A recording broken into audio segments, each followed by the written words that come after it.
So employee ബെനിഫിറ്റ്സിൽ അടുത്ത important ആയിട്ടുള്ള area ആണ് അസറ്റ് സീലിംഗ് എന്ന് പറയുന്നത്.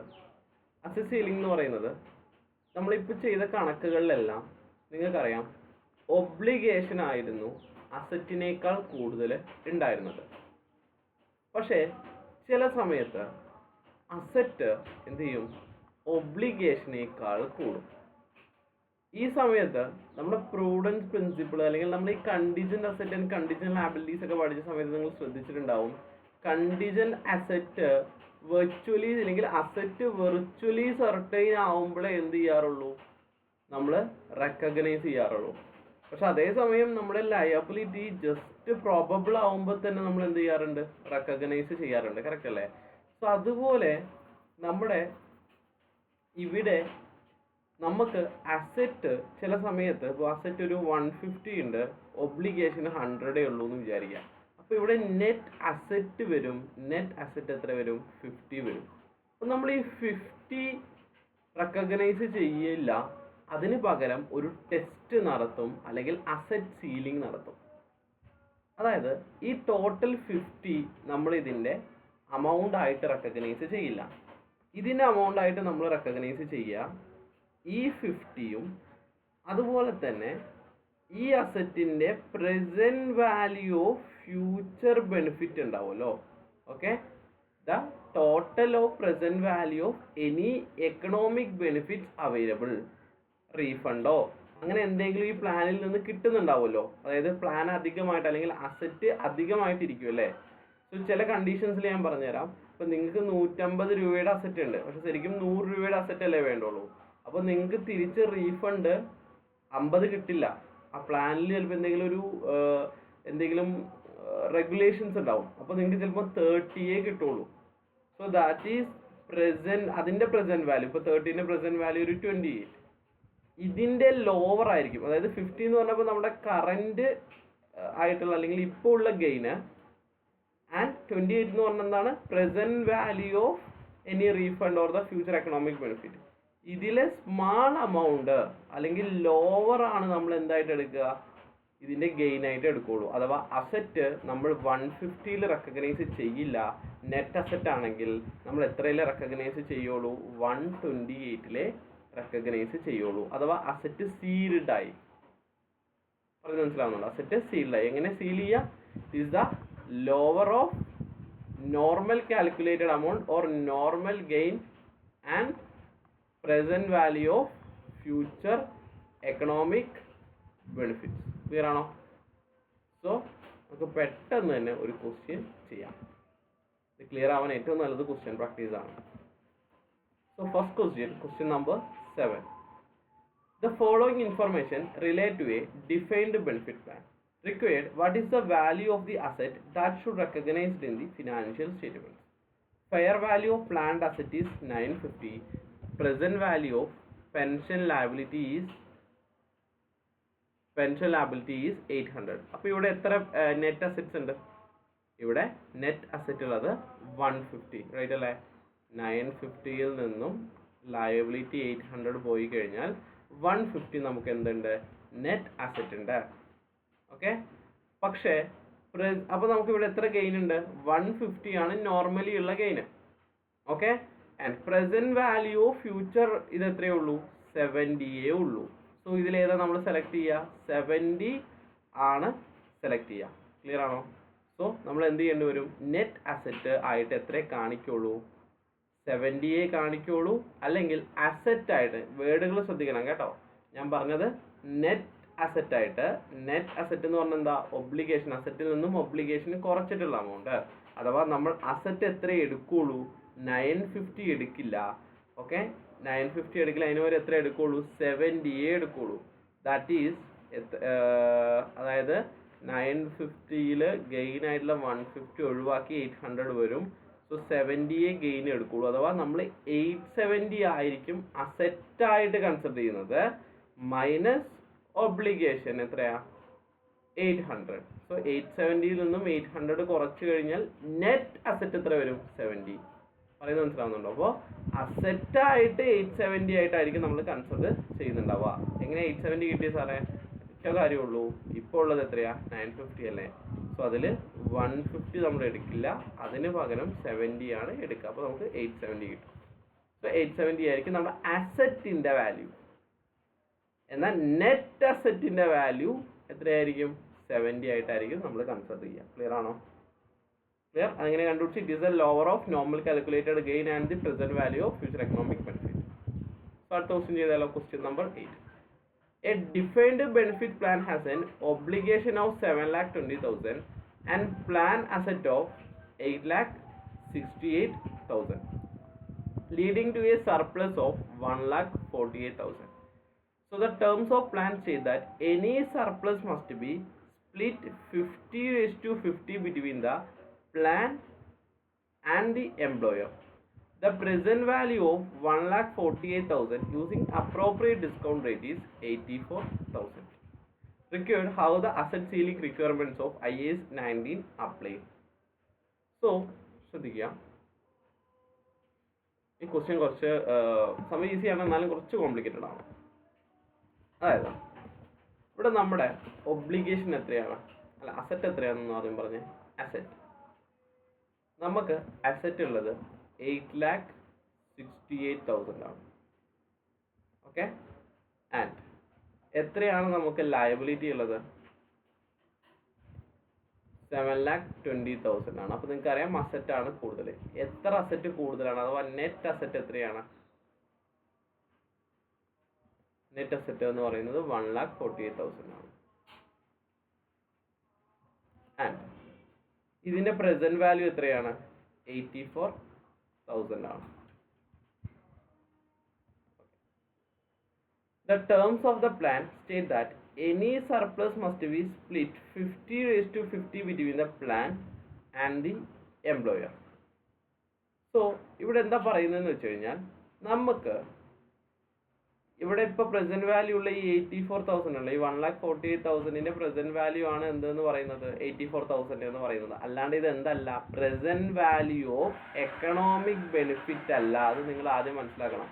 ഇതെന്തല്ല, present value of economic benefit അല്ല. It is the present value of these net asset. Okay. So ഇവിടെ പറയുന്നത് ഈ 84,000ൽ കമ്പനിക്ക് എത്ര കിട്ടുള്ളൂ? 50% കിട്ടുള്ളൂ. ദാറ്റ് ഈസ് 42,000 കമ്പനിക്ക് കിട്ടുള്ളൂ. മനസ്സിലായോ? സോ ഇവിടെ കമ്പനിക്ക് വരുന്ന എക്കണോമിക് ബെനിഫിറ്റ് എത്രയേ ഉള്ളൂ? 42,000 ഉള്ളൂ. മനസ്സിലായോ? അതായത് ഇപ്പൊ നമുക്കിവിടെ അസറ്റ് ആയിട്ട് 1,48,000 ഉണ്ടെങ്കിലും നമുക്ക്, അതായത് ഇതാണ് നമ്മുടെ normal calculated amount. Okay. And present value of economic benefit എന്ന് പറഞ്ഞാൽ എന്താ? കമ്പനിയിലോട്ട് വരുന്ന എമൗണ്ട്. അത് എത്രയേ ഉള്ളൂ? 42,000 ഉള്ളൂ. നമ്മളിതിൽ ഏതിലെ റെക്കഗ്നൈസ് ചെയ്യുക? It is a lower amount. 42,000ലാണ് നെറ്റ് അസറ്റ് വരേണ്ടത്. കറക്റ്റ്. സോ 42,000 നെറ്റ് അസറ്റ് വരണമെങ്കിൽ, അതായത് ഇപ്പോൾ ഉള്ളത് എത്രയാണ്? 8,68,000 അല്ലേ? ഈ 8,68,000 അതുപോലെ തന്നെ 7,20,000 തമ്മിലുള്ള ഡിഫറൻസ് എത്രയാക്കണം? 42,000 ആക്കണമെങ്കിൽ എത്ര കുറയ്ക്കണം? അതിന് എന്ത് ചെയ്താൽ മതി? ഞാൻ പറഞ്ഞു, നേരത്തെ ഞാൻ കാണിച്ചു തന്നത് 8,68,000 ആണ് ഇപ്പോൾ ഉള്ളത്. കറക്റ്റ് ആണോ? ഇതിൽ എത്ര ഗെയിൻ കിടക്കുന്നുണ്ട്? 1,48,000 ഇല്ലേ? അത് കുറയ്ക്കുക. എന്നിട്ട് എന്താ ആഡ് ചെയ്ത് കൊടുക്കുക? 42,000 ആഡ് ചെയ്ത് കൊടുക്കുക. അപ്പോൾ ഒരു എമൗണ്ട് കിട്ടും. എത്ര എമൗണ്ട് കിട്ടും? 8,68,000 നിന്നും മൈനസ് 1,48,000 പ്ലസ് 42,000 ചെയ്ത് കഴിഞ്ഞാൽ എത്ര കിട്ടും? 3,62,000. സോ അസറ്റ് എത്ര വരും? അസറ്റ് ഇനി നമ്മൾ റെക്കഗ്നൈസ് ചെയ്യുന്ന എത്രയായിരിക്കും? 3,62,000. ലയബിലിറ്റിയോ 1 മിനിറ്റ്, 3,62,000 അല്ല, ഇതിനെടുത്തതിൽ എന്തോ പ്രശ്നം വന്നല്ലോ. 8,68,000 എടുക്കണം അല്ലേ? 8,68,000 സോറി, ഓക്കെ, 7,62,000 ആണ് അസറ്റ് റെക്കഗ്നൈസ് ചെയ്യേണ്ടത്. ആൻഡ് ലയബിലിറ്റി എത്ര റെക്കഗ്നൈസ് ചെയ്യുക? 7,20,000. സോ നമുക്ക് നെറ്റ് അസറ്റ് എത്ര വരും? 42,000 വരും. അല്ലെങ്കിൽ ഇങ്ങനെയും ചെയ്യാം, 1,48,000 നിന്നും നമുക്ക് അസറ്റ് എത്ര കുറയ്ക്കണമെന്നല്ല അറിയേണ്ടത്. സോ അസറ്റ് എത്ര കുറയ്ക്കണമെന്ന് അറിയാം. 1,48,000 നിന്നും 42,000 കുറച്ചാൽ മതി. അപ്പോൾ എത്ര കിട്ടും?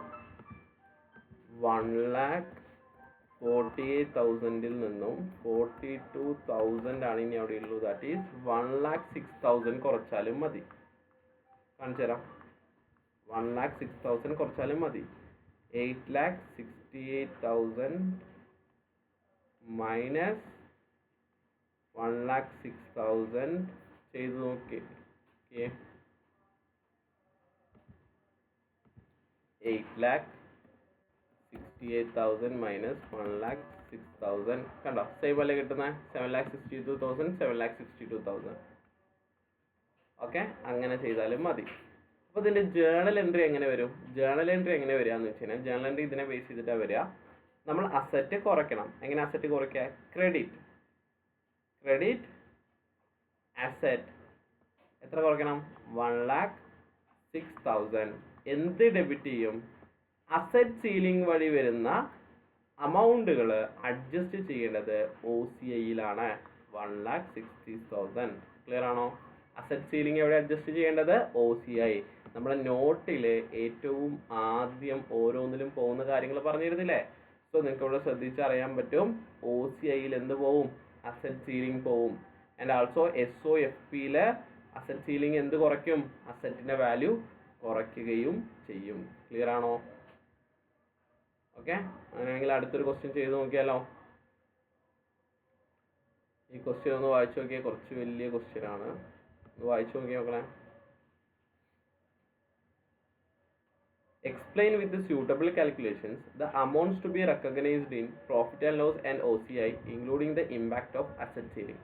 So ഇവിടെ ക്വസ്റ്റ്യൻ നേരെ വായിക്കണം. Explain with the suitable calculation with the amounts to be recognized in P&L and OCI. P&L-ലും OCI-ലും എന്തൊക്കെ ഇവിടെ ക്വസ്റ്റ്യൻസിൻ്റെ റിക്വയർമെൻറ്റ്സ് ഞാൻ വായിച്ചു തരാം, എഴുതി തരാം. P&L-ലും ആൻഡ് OCI-ലും എന്തൊക്കെ ഫിഗേഴ്സ് നിങ്ങൾ റെക്കഗ്നൈസ് ചെയ്യും? ഒന്നാമത്തെ ക്വസ്റ്റ്യൻ. രണ്ടാമത്തെ question, including the impact of asset ceiling. So what is the impact of asset ceiling? അതിനർത്ഥം നിങ്ങൾ അസറ്റ് സീലിംഗ് ഇല്ലെങ്കിൽ അവിടെ എന്ത് ഡിഫറൻസ് വരും, അസറ്റ് സീലിംഗ് അവിടെ ഉണ്ടെങ്കിൽ എന്ത് ഡിഫറൻസ് വരും എന്ന് പറയണം. മനസ്സിലായോ? അസറ്റ് സീലിംഗ് അവിടെ ഇല്ലെങ്കിൽ എന്ത് ഡിഫറൻസ് വരും, ആൻഡ് ഉണ്ടെങ്കിൽ എന്ത് ഡിഫറൻസ് വരും എന്ന് പറയണം. ക്ലിയർ ആണോ? സോ നമുക്ക് ഈ ക്വസ്റ്റ്യൻ ഒന്ന് ചെയ്ത് നോക്കാം.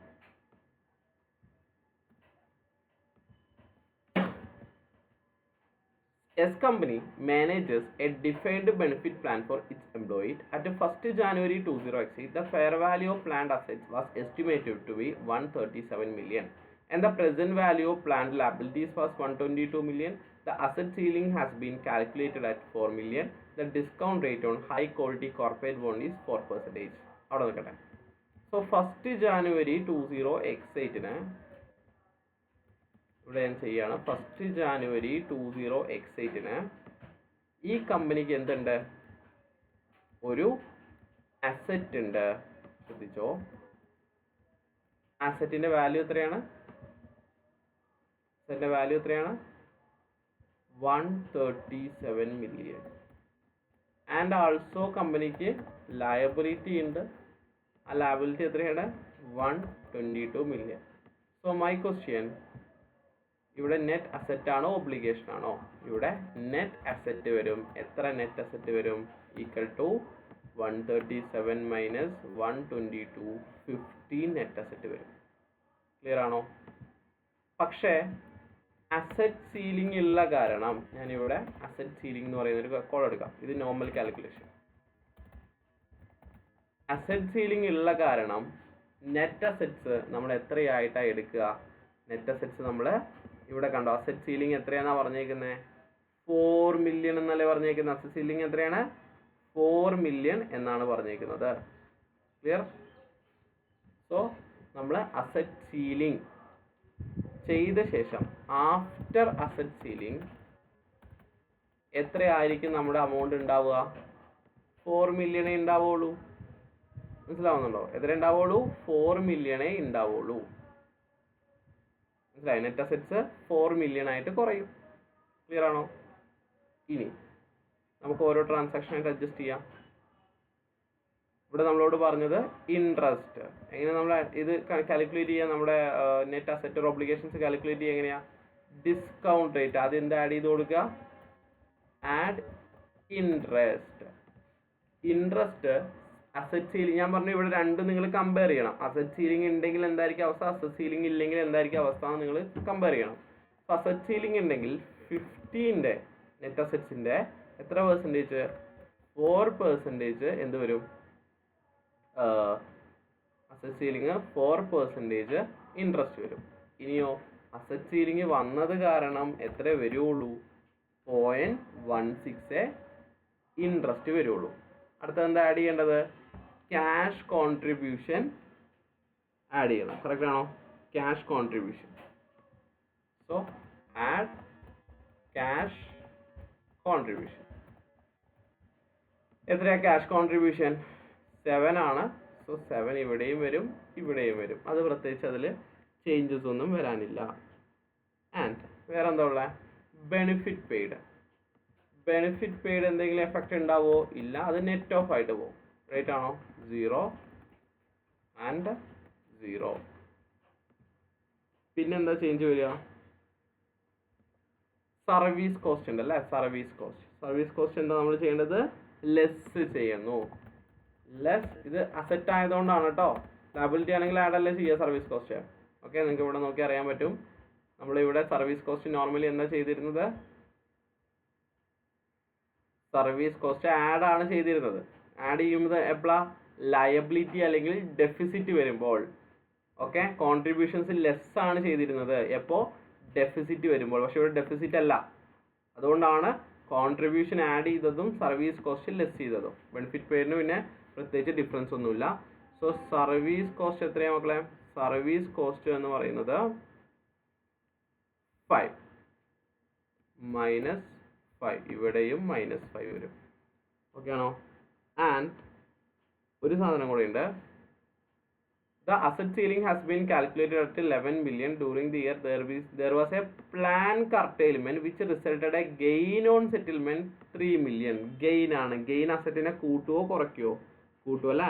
സോ അസറ്റിനെ കൂട്ടും. ഒബ്ലിഗേഷൻ ആണെങ്കിൽ നമ്മൾ മൈനസ് ചെയ്ത് തന്നെ. So add curtailment gain. എത്ര കർട്ടെയിൽമെന്റ് ഗെയിൻ വരും? 3 ആൻഡ് ഇവിടെയും 3 വരും. ഓക്കെ, സോ നിങ്ങൾക്ക് തന്നെ അറിയാം ഇവിടെ ഡിഫറൻസിൻ്റെ ഒരു കോൾ എടുക്കുവാണെങ്കിൽ ഇവിടെ 4 എന്ന് പറയുന്നത് ഏകദേശം 11 കുറഞ്ഞു. കറക്റ്റ് ആണോ? പക്ഷെ ബാക്കി എവിടെയും ഡിഫറൻസ് ഇല്ല. ഇൻട്രസ്റ്റും കുറഞ്ഞു. ഇൻട്രസ്റ്റ് ഇത് കുറയുന്നത് കാരണം കുറയുന്നതാ. ബാക്കി എവിടെയും ഡിഫറൻസ് ഇല്ല. കണ്ടോ? 0 അല്ലേ? ഓക്കെ, സോ അസറ്റ് സീലിംഗ് സംഭവിക്കുമ്പോൾ വരുന്ന രണ്ട് ചേഞ്ചസ്, നെറ്റ് അസറ്റ്സിൽ വ്യത്യാസം വരും, ഇൻട്രസ്റ്റിൽ വ്യത്യാസം വരും. ക്ലിയർ ആണോ? ഓക്കെ, ഞാൻ അത് എല്ലാം മാർക്ക് ചെയ്തിടാം. അടുത്തത്, സോ ഇനി ഇവിടെ പറഞ്ഞേക്കുന്നത് ശ്രദ്ധിച്ചു കേട്ടോ. ആ 31st December 20x8 year end ആയി. 31st December 20x8 asset ceiling has been calculated at 11 million. എത്ര അസറ്റ് സീലിംഗ് വന്നിട്ടുള്ളത്? അസറ്റ് സീലിംഗിന്റെ കോൾ ചെയ്ത ഇതാണ്. സോ അസറ്റ് സീലിംഗ് ആകുമ്പോൾ നമ്മുടെ ക്ലോസിംഗ് ബാലൻസ് എത്രയായിരിക്കും? 11 million ആയിരിക്കും. അപ്പോൾ നമുക്കിവിടെ കിട്ടിയേക്കുന്നത് എത്രയാ? കിട്ടിയേക്കുന്നത് ഈക്വൽ ടു സം കിട്ടിയേക്കുന്നത് 9.16 ആണ്. ബട്ട് ക്ലോസിംഗ് എത്രയാണ് ഉണ്ടാവുക? ക്ലോസിംഗ് ഉണ്ടാവുന്നത് 11 million ആണ്. ദാറ്റ് ഈസ് അവിടെ എന്തുണ്ട്? റീമെഷർമെന്റ് കോമ്പോണന്റ് എത്ര വരിക? റീമെഷർമെന്റ് കോമ്പോണന്റ് എത്ര വരും? 9.16നെ 11 ആക്കണം. ഓക്കെ, സോ 1.84 എന്ത് ചെയ്ത് കൊടുക്കണം? നമ്മൾ ആഡ് ചെയ്ത് കൊടുക്കേണ്ടി വരും. ഓക്കെ, 1.84 എന്ത് ചെയ്യണം? ആഡ് ചെയ്ത് കൊടുക്കണം. അല്ലെങ്കിൽ നെറ്റ് ഗെയിന് അവിടെ എത്ര വരും? 1.84 വരും. ക്ലിയർ ആണോ? ഇനി അസറ്റ് സീലിംഗ് ഇവിടെ ഇല്ലായിരുന്നെങ്കിൽ, ഓക്കെ, രണ്ടും കമ്പയർ ചെയ്യണമല്ലോ. അസറ്റ് സീലിംഗ് ഇല്ലായിരുന്നെങ്കിൽ ഇവിടെ വരുന്ന അസറ്റ്സ് എത്രയാ? 148ഉം ലാബിലിറ്റി 136ഉം. സോ 148 മൈനസ് 136 12 ആണ് വരേണ്ടത്. കറക്റ്റ് ആണോ? 12 ആണ് വരേണ്ടത്. പക്ഷെ ഇവിടെ അസറ്റ് സീലിംഗ് ഇല്ലെങ്കിൽ നമുക്ക് എത്ര വരുമായിരുന്നു? ഓക്കെ, അസറ്റ് സീലിംഗ് ഇല്ലെങ്കിൽ ഇവിടെ 20.6 വരുമായിരുന്നു. സോ എത്ര റീമെഷർമെന്റ് കോമ്പോണന്റ് വരുമായിരുന്നു? അതും നെഗറ്റീവ് ആണ് വരിക. 20നെ 12 ആക്കണം. ഇവിടെ 9 11 ആഡ് ഗെയിൻ ആണ് വന്നിരുന്നത്. പക്ഷെ ഇവിടെ എന്താ വരിക? ലോസ് ആണ് വരിക, 8.6. സോ ഈ ചെയ്തത് കമ്പയർ ചെയ്ത് പറയണം. ഈ ചെയ്തത് എന്ത് ചെയ്യണം? കമ്പയർ ചെയ്ത് പറയണം. ക്ലിയർ ആണോ? സോ റീമെഷർമെന്റ് കോമ്പോണന്റിൽ ഡിഫറൻസ് 10.4 വരും അസറ്റ് സീലിംഗ് കാരണം. ക്ലോസിംഗിൽ 1ന്റെ ഡിഫറൻസ് വരും. ആൻഡ് നമ്മുടെ ഇതില്ലേ ക്ലോസിംഗ് ഇത് പറയണമെന്നില്ല, ക്ലോസിംഗ് ബാലൻസിൻ്റെ കാര്യം പറയണമെന്നില്ല. ബാക്കി എല്ലാ ഡിഫറൻസിൻ്റെ കാര്യവും കമ്പയർ ചെയ്ത് പറയാം. ജസ്റ്റ് ആൻസർ ഒന്ന് കാണിച്ചു തരാം. എല്ലാത്തിനും ആൻസർ നമ്മുടെ ഇതിലുണ്ട് കേട്ടോ. സോ ഇവിടെ നിങ്ങൾക്ക് ആൻസർ കാണാൻ പറ്റും. ആൻസറിൽ ഒന്നുകൂടെ ഈസി നമ്മൾ ചെയ്ത കാൽക്കുലേഷൻ ആയിരിക്കും മനസ്സിലാവുന്നത്. ആൻഡ് ഡിസ്ക്രിപ്ഷൻ വായിക്കാം. ഡിസ്ക്രിപ്ഷൻ ആദ്യം introduction. At 1st January 2008 the surplus on plan or net plan asset is 15 million ആണ്. ബട്ട് അസറ്റ് സീലിംഗ് അത് എത്രയാക്കി? 4 million ആക്കി. നമ്മളിപ്പോൾ ക്ലാസ് എടുക്കുമ്പോൾ പറഞ്ഞ കാര്യങ്ങളാണ്. ഓക്കെ, അപ്പം ഞാൻ പറയുന്ന കാര്യങ്ങൾ അവിടെ എഴുതി വെച്ചാൽ മതി. The interest on opening asset is based on figure 4 million ആണ്. അതുകൊണ്ട് 1.6 ആണ് വന്നത്. അല്ലെങ്കിൽ എത്ര വരുമായിരുന്നു? 0.6 വരുമായിരുന്നു. മറ്റേത് 0.16 വന്നോളൂ. And the cash contribution of 7 and 5 million and 6 million ഇതിലൊന്നും വലിയ മാറ്റങ്ങളൊന്നുമില്ല. ആൻഡ് എന്താ അതൊക്കെ ചെയ്യാറ്? ക്യാഷ് കോൺട്രിബ്യൂഷൻ ആഡ് ചെയ്യുന്നു, കറന്റ് സർവീസ് കോസ്റ്റ് എക്സ്പെൻസ് ചെയ്യുന്നു, ബെനിഫിറ്റ് നിൽ എഫക്റ്റ് ആണുള്ളത്. Any past service cost does not consider the effect on asset ceiling. Gain on statement of 3 million should therefore be recognised in P&L. അല്ലെങ്കിൽ add ചെയ്ത് വിടുന്നു. Okay, കർട്ടൈൽമെന്റ് എന്ത് ചെയ്യുന്നു? അസറ്റിന്റെ കൂടെ add ചെയ്യുന്നു. At 30 ഇനി ഇയർ എൻഡിന്റെ കാര്യം പറയാം. സ്റ്റാർട്ടിങ്ങിന്റെ കാര്യം ഇവിടെ പറഞ്ഞു. ഇനി ഇയർ എൻഡിന്റെ കാര്യം പറയാം. ഇയർ എൻഡിലോട്ട് വരുന്ന സമയത്ത് at 31st December 2008 the plan is no valued at lower of. നമ്മൾ എന്തെല്ലാം ലോവർ ചെയ്യുക? ഇപ്പോൾ ഉള്ളത് എത്രയാ? അല്ലെങ്കിൽ അവിടെ കർട്ടൈൽമെന്റ് ഇല്ലായിരുന്നെങ്കിൽ നമുക്ക് ക്ലോസിംഗ് 12 വരുമായിരുന്നു. പക്ഷേ ആൻഡ് പ്രസന്റ് വാല്യൂ 11 ആണെന്ന് നമുക്ക് ക്വസ്റ്റ്യനിൽ പറഞ്ഞിട്ടുണ്ട്. അപ്പോൾ ഇതിലെ ലോവർ അല്ലേ എടുക്കുക? അപ്പോൾ 11 ആയിരിക്കും. അപ്പോൾ അസറ്റ് സീൽഡ് ആയി, 11ലോട്ട് സീൽഡ് ആയി. So there is A net gain of 1.84 million. എത്രയാ? 1.84 million ഗെയിന് വരും. ഇനി ഇല്ലെങ്കിൽ അവിടെ എത്ര വരും? 8.6. അസറ്റ് സീലിംഗ് ഇല്ലായിരുന്നെങ്കിൽ if the effect of asset ceiling had, നമ്മൾ രണ്ടും കമ്പയർ ചെയ്യണമെന്ന് ഞാൻ പറഞ്ഞില്ലേ, it's not taken into the account there or remeasurement loss of 8.6 million. അത് എവിടേക്ക് പോകും? ഇത് രണ്ടായാലും ഇത് എവിടെ അഡ്ജസ്റ്റ് ചെയ്യുക? ഓക്കെ, അപ്പോൾ അതും കൂടെ പറയണം അല്ലേ? സോ നമ്മൾ SOPL എഫക്റ്റ് പറയണം, SOCI എഫക്റ്റും പറയണം. സോ ഇത് എവിടേക്കാണ് പോവുക? OCIക്കാണ് പോവുക. റീമെഷർമെന്റ് കോമ്പോണന്റ് OCIക്കാണ് പോവുക. സീലിംഗ് ഓക്കെ, അതായത് ഈ 10 സീൽ ചെയ്ത് എവിടെയാ? ഈ -1ഉം ഈ -11 ഉണ്ടല്ലോ, ഇതും OCIയിലോട്ടാണ് പോവുക കേട്ടോ. സോ ഈ ഗ്രീനിൽ മാർക്ക് ചെയ്തത് മൊത്തം OCIയിലോട്ടാണ് പോകേണ്ടത്. ഓക്കെ, ശ്രദ്ധിക്കുക. ആൻഡ് വേറെ എന്തൊക്കെ OCIയിലോട്ട് പോവുക? നമ്മൾ ആ ടേബിൾ ശ്രദ്ധിച്ചാൽ മതി. നമ്മളിവിടെ എഴുതി തന്നിട്ടില്ലേ, അത് പഠിച്ചാൽ മതി. വേറെ എന്തൊക്കെയാ OCIയിലോട്ട് വേറെ എന്തെങ്കിലും ഉണ്ടോ? Remeasurement component and asset ceiling and actual gain return. Okay, then SOPL പോകേണ്ടത് എന്തൊക്കെയാ? സർവീസ് കോസ്റ്റും നെറ്റ് ഇൻട്രസ്റ്റും. സോ ഞാൻ ആഡ് ചെയ്യാം. Net interest, service cost and curtailment gain കേട്ടോ. കർട്ടൈൽമെന്റ് ഗെയിൻ എങ്ങോട്ട് പോകും? ഈ ഓറഞ്ചിൽ അടയാളപ്പെടുത്തിയത് മൊത്തം SOPLലോട്ട് പോകും. ക്ലിയർ ആണോ? ഓറഞ്ചൊക്കെ SOPLലോട്ട്. ഇങ്ങനെ കളറൊന്നും കൊടുത്തിട്ട് എക്സാമിന് ചെയ്യരുത് കേട്ടോ.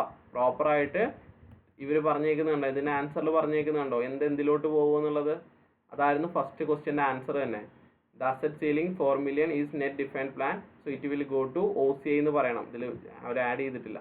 Okay, so 4 million. So 11 million of difference will go to OCI എന്ന് പറയണം. നല്ല മാർക്ക് കിട്ടുള്ളൂ. Then interest on opening assets will go to SOPL എന്ന് പറഞ്ഞു. And cash contribution will expense to the profit or loss എന്ന് പറഞ്ഞു. Then benefit അത് deduct ചെയ്യുമെന്ന് പറഞ്ഞു, നിൽ എഫക്റ്റ് ആണെന്ന് പറഞ്ഞു.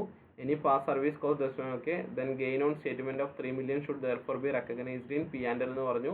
സോ ബാക്കി എല്ലാത്തിൻ്റെയും കാര്യം പറഞ്ഞിട്ടുണ്ട്. ഇതിൻ്റെ പറഞ്ഞിട്ടില്ലായിരുന്നത് ഞാൻ പറഞ്ഞു. ആൻഡ് ആൾസോ ഇവിടെ എൻഡിലോട്ട് വരുന്ന സമയത്ത് ഇവിടെയും ഞാൻ ആഡ് ചെയ്യാണ്. അവിടെ ഞാൻ കുറച്ചായിട്ട് പറഞ്ഞിട്ടുണ്ട് 8.6 million OCയിലോട്ട് പോകും. ആൻഡ് ആൾസോ ഈ പോയിന്റ് ഈ -1ന്റെ കാര്യം പറഞ്ഞിട്ടില്ല. Also the asset ceiling of 1 million also adjust in the OCI എന്ന് പറയണം കേട്ടോ. സോ രണ്ടിനുള്ള ആൻസർ ആയി. നമുക്ക് 2 റിക്വയർമെന്റ് ആണ് ഉണ്ടായിരുന്നത്. എന്തൊക്കെ റിക്വയർമെന്റ് ഉണ്ടായിരുന്നത്? എക്സ്പ്ലെയിൻ വിത്ത് സൂട്ടബിൾ കാൽക്കുലേഷൻ നമ്മൾ ചെയ്തു.